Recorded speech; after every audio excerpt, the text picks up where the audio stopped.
नमस्कार, मी भारती शिंदे. प्रबोधन दिशा न्यूज मध्ये आपले स्वागत. नव्या युगाची नवी दिशा देणारी प्रबोधन दिशा न्यूज.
प्रबोधनी मार्फत श्री नामदेवजी भगत साहेब यांनी जो कार्यक्रम आयोजित केलेला आहे, खरं म्हणजे दरवर्षी ते हा कार्यक्रम आयोजित करत असतात. गेल्या 17 वर्ष सातत्याने हा कार्यक्रम करत असतात. परंतु कोविडच्या निमित्ताने 2 वर्ष कालखंड म्हणजे झाला नाही हा कार्यक्रम. आता कार्यक्रम सुरू झालेला आहे, परंतु आधी खूप पद्धतीने चांगल्या पद्धतीने ह्या कार्यक्रमाचं नियोजन केलं जातं. आम्ही सातत्याने बघत असतो नामदेवजी भगतने जे 17 वर्षापूर्वी आणि 17 वर्षानंतर ज्या ह्या कार्यक्रमामध्ये जो बदल केलेला आहे तो वाखाणण्याजोगा हा कार्यक्रम बदल केलेला आहे. तर कर्तृत्व असं असायला पाहिजे. खरं म्हणजे त्यांनी आपल्या मनापासून हा कार्यक्रम करतात. लोकांना त्याचं फार समाधान वाटेल असा कार्यक्रम करतात. आणि इथे जो कॉस्मोपॉलिटिन जो समाज आहे तो समाज इथे येऊन ह्या कार्यक्रमाचा उपभोग घेतात. त्याच्यात सर्व महत्त्व आलेलं आहे, त्याला सर्व महत्त्व आलेलं आहे आणि खूप छान आहे. आम्ही सुरुवात केली, देवदेवतांची पूजा केली, परंपरेनुसार आम्ही पूजा केली आणि ह्याचं उद्घाटन केलं आज. आणि खरं म्हणजे सुरुवात केली आम्ही आणि ही सुरुवात खूप सुंदर अशा छान प्रकारे सुंदर झाली आहे. इथे आमचे मित्र कौशिकचे आलेले आहेत, काँग्रेसचे अध्यक्ष आहेत वाशीचे, ते आमचे दुसरे मित्र आहेत राजू शिंदेजी आहेत, नामदेवजी भगत साहेबांनी एवढं चांगलं काम केलं, चेतनजी पाटील आहेत, आमचे जावई इथे आहेत बसलेले, काय नाव मिथुन आणि अमित पाटील, हे सातत्याने ह्या कार्यक्रमाला आवर्जून उपस्थित राहतात. नुसतं उपस्थित नाही तर नियोजन चांगलं करत असतात आणि पार्टिसिपेट करत असतात. मी त्यांना सुद्धा धन्यवाद देईन. या ठिकाणी जो नवीन मुंबईमध्ये हा महोत्सव होतो, हा म्हणजे वाखाणण्याजोगा महोत्सव आहे. या नवीन मुंबईमध्ये शहरामध्ये आज आपल्याला अशा प्रकारे एवढ्या मोठ्या प्रमाणात हा जो महोत्सव आहे हा चांगल्या पद्धतीने बघायला मिळतो. एवढा मोठा महोत्सव आम्ही कधीच पाहिलेला नाही, परंतु या महोत्सवाला एवढं महत्त्व आलेलं आहे की संपूर्ण महाराष्ट्रामध्ये या महोत्सवाची जनजागृती झालेली आहे. संपूर्ण महाराष्ट्र लाईव्ह हे सगळं ध्वनी याच्यामधनं बघत असतात आणि त्याची प्रचिती आलेली आहे. आणि म्हणून ह्या नवीन मुंबई शहराचं नाव ह्या खरं म्हणजे आपल्या महोत्सवाच्या निमित्ताने उंचावलेलं आहे. आणि असंच सातत्याने असे महोत्सव राहिले तर निश्चित या समाजाला, आमच्या आगरी कोळी समाजाला आणि बहुजनवाची जनजागृती झालेली आहे. संपूर्ण महाराष्ट्र लाईव्ह हे सगळं ध्वनी याच्यामधनं बघत असतात आणि त्याची प्रचिती आलेली आहे. आणि म्हणून ह्या नवीन मुंबई शहराचं नाव ह्या खरं म्हणजे आपल्या महोत्सवाच्या निमित्ताने उंचावलेलं आहे. आणि असंच सातत्याने असे महोत्सव राहिले तर निश्चित या समाजाला, आमच्या आगरी कोळी समाजाला आणि बहुजन समाजाला आणि आलेले आमचे इतर आमचे मित्र आहेत परप्रांतातनं आलेले, त्यांनासुद्धा फार मोठं त्यांच्यासुद्धा सहभाग होईल आणि फार मोठं त्यांनासुद्धा कौतुक होईल. त्यांनासुद्धा बरं वाटेल की आमच्यासाठी इथे नामदेवजी भगत फार मोठी सेवा करतायत. कारण आपण प्रत्येक राज्यात गेलो तर प्रत्येक राज्याची संस्कृती आपल्याला दिसते. या महाराष्ट्रामध्ये, या नवीन मुंबईमध्ये कोळी आगरीची संस्कृती त्यांनी निर्मिती केलेली आहे आणि निश्चित तिचा उपयोग आमच्या आजूबाजूच्या सर्व कॉस्मोपॉलिटिन शहरातल्या लोकांना होणार आहे. मूल रहिवासी इथला आगरी आणि कोली आणि भंडारी कराडी या रायगड आणि ठाणे जिल्हा याच्यामधला मूल रहिवासी आज आमची जमीन सर्व जमीन सिडकोच्या माध्यमातून पूर्ण त्या ठिकाणी आणि आज आपण आम्ही झालेलो आहोत. पण तरी देखील आगरी कोली आणि कराडी समाज, भंडारी समाज हा मोठ्या मनाचा असतो. समुद्रामध्ये काम करणारे असो किंवा शेती काम करणारे असो किंवा जंगलामध्ये काही लाकडं तोडणार असो, ते मोठ्या मनाचं आहे. 100% जमीन गेली तरी देखील या ठिकाणी एकही आत्महत्या झाली पत्ता नाही. तरी देखील हा समाज आपण गरीब नसलो एक ठेवण्यासाठी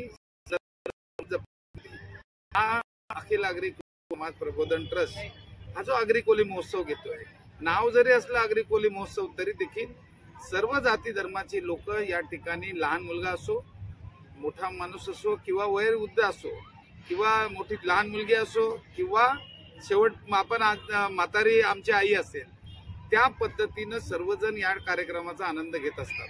आणि म्हणून हा आगळा वेगळा कार्यक्रम आहे. या ठिकाणी प्रवेश फी नाही, कोणाला पैसे द्यायची गरज नाही.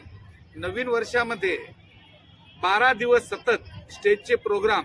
आज आपण विश्वास भावे किंवा टॉकीजमध्ये गेलो तर एका माणसाचं, एका कुटुंबाला कमीत कमी 1000-1500 रुपये खर्च येतो.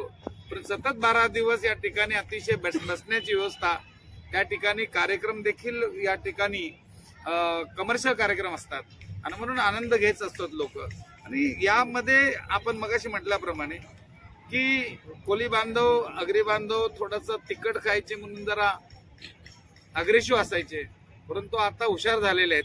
आजूबाजूची संस्कृती आहे, काही चांगले गुण शहरातले लोकांचे पण आहेत, वेगवेगळ्या समाजाचे जे लोक आहेत त्यांच्याकडे चांगले गुण आहेत, आमच्याकडे चांगले गुण आहेत. विचाराची देवाणघेवाण झाल्यानंतर आज शर्टाची बटणं आपली सर्व लागलेली दिसतात, इन शर्ट केलेला मुलं दिसतात.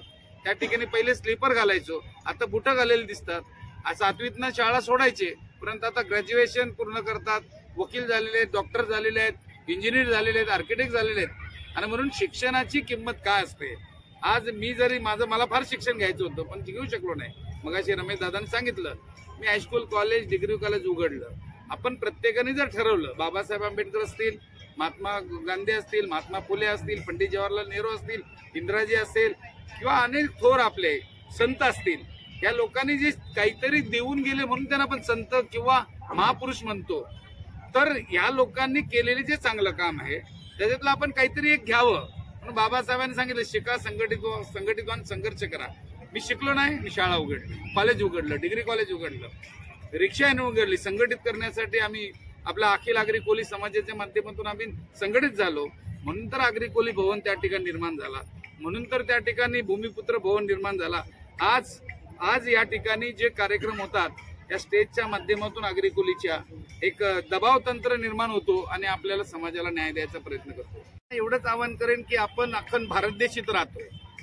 नुसता आगरी कोली समाज मूळ रहिवासी जरी असला तरी देखील अखंड भारत देशातली लोक या ठिकाणी राहतात.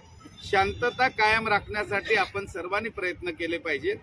या ठिकाणी गुण्यागोविंदांना राहायचंय. नवी मुंबई सुंदर असली पाहिजे, स्वच्छ असली पाहिजे, निरोगी असली पाहिजे आणि भांडण मुक्त असली पाहिजे. आणि कधीही या शहरामध्ये इतर ठिकाणी काय होईल मला माहित नाही, परंतु नवी मुंबई शहरामध्ये अतिशय शांतताप्रिय वातावरणामध्ये त्या ठिकाणची जनता आपण राहिलो पाहिजे, म्हणून एकमेकाला सहाय्य केलं पाहिजे आणि आपण सर्वजण शांतताप्रिय वातावरणामध्ये राहिलं पाहिजे, असंच मी आवाहन करेन.